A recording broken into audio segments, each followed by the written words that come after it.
Hello, today we're going to go over some basic shapes that you can make with a neocube. One of them being the cube that you see here. First, let's go over some different basic shapes. Now the first shape that we're going to make is the triangle.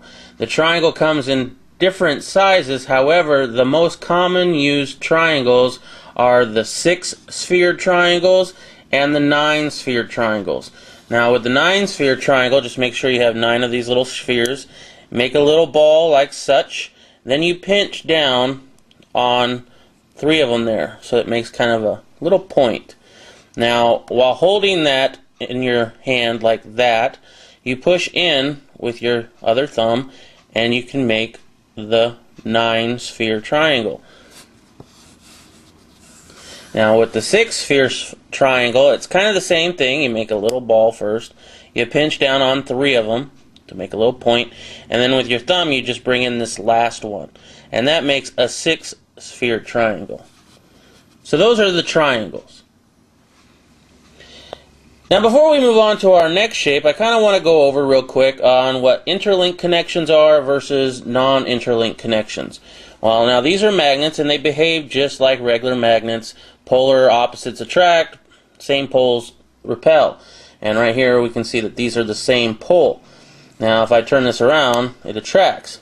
Now here is what a non-interlinked connection looks like. You can tell that the spheres are on top of each other directly. Now a interlink connection is kind of like forcing it together, and it looks something like that, where they're connecting on more than just the top and the bottom of the other spheres. Now the next shape we're going to be creating is a hexagon. Now the hexagon's middle is comprised of 6 of these spheres. So here's 6 of the spheres, and then you touch, a group of magnets to it. Now if I went this way, it would make it non-interlinked. However, a hexagon is interlinked, so we're going to have to go kind of the easy way, because if I was to go this way, it'd be like forcing it together, but if I go the other way, it's more easy and it's not like forcing it. So we go this way and it just kind of snaps really nice and easy, and we go all the way around one time and you make a hexagon. Now you can go around multiple times to make a bigger hexagon, but this is the main size that you usually want to work with when working with your neocube. Now let me give you another example of interlinked versus non-interlinked. If I put these two together, you can see that they're interlinked. They're touching multiple sides of these spheres. However, if I turn this around, now they're non-interlinked. Now another way of making the hexagon is to just count down 6 of these spheres on a line and connect the end to the 6th one, and it kind of makes a line with a little loop, and then you can just wrap it around and make your hexagon. Whichever way you find works for you best is probably the way that you should go. Now the next shape that we're going to be doing is the pentagon. Now just like the hexagon, there are 2 different ways of making it, and here's the first way. First you need 15 of the spheres. Here's a group of 5. You connect those into a little circle like so, and then here's the group of 10. Now here comes the interlinking and the non-interlinking. If I do this correct and make it interlinking, then it'll work just fine, and I can put that one right in the other one, see, like this. And I can just kind of move it around a little bit and it becomes a pentagon.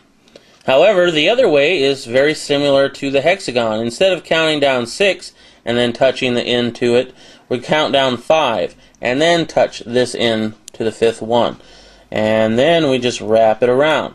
However, this time it makes kind of a 3D shape, so we kind of have to, make a little bit of an angle on it, like so. And there you go. But the main pentagon is 15 of these spheres, so just as long as you have 15, you should be fine. Just play around with it a little bit. You'll have it.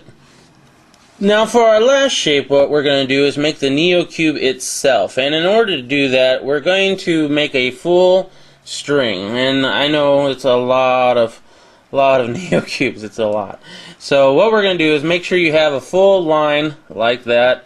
And then what we're going to do is we're going to just kind of guess what a third of it is. And what we're going to do is when we get to the part we think is a third of the line, we're going to connect it like this, which makes it, of course, non-interlinked. And it's going to just kind of go with the flow all the way down. Now we get down to here where it ended, and we then take this extra part that, you know, we still have, and we then bend it over on this side and let it go all the way down this line. Now, I didn't guess right, and I'm sure you guys won't guess right all the time either. Sometimes I get lucky, but not all the time. So what I have is some extra here, and what I'm going to do is I'm just going to kind of go back and forth, connecting 3 at a time, and when I have that, I will be ready to move on.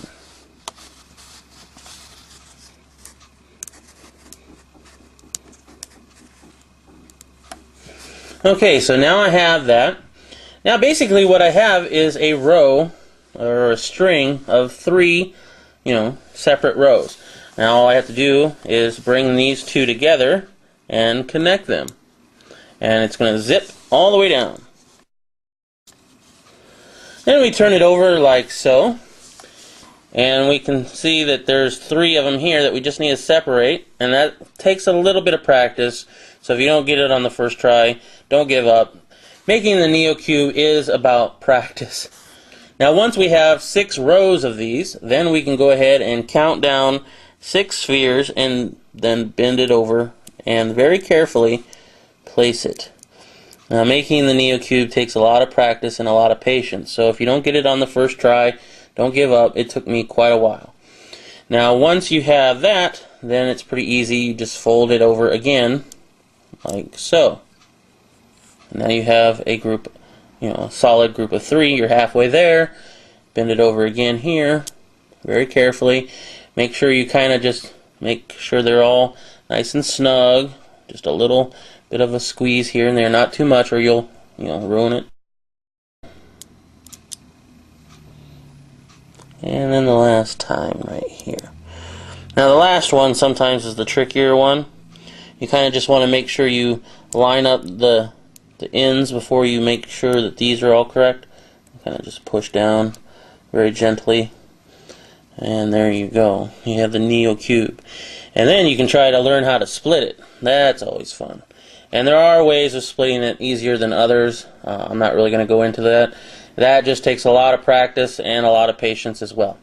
So hopefully you learned something from this tutorial. Make sure to look for some more of my tutorials on how to make other shapes.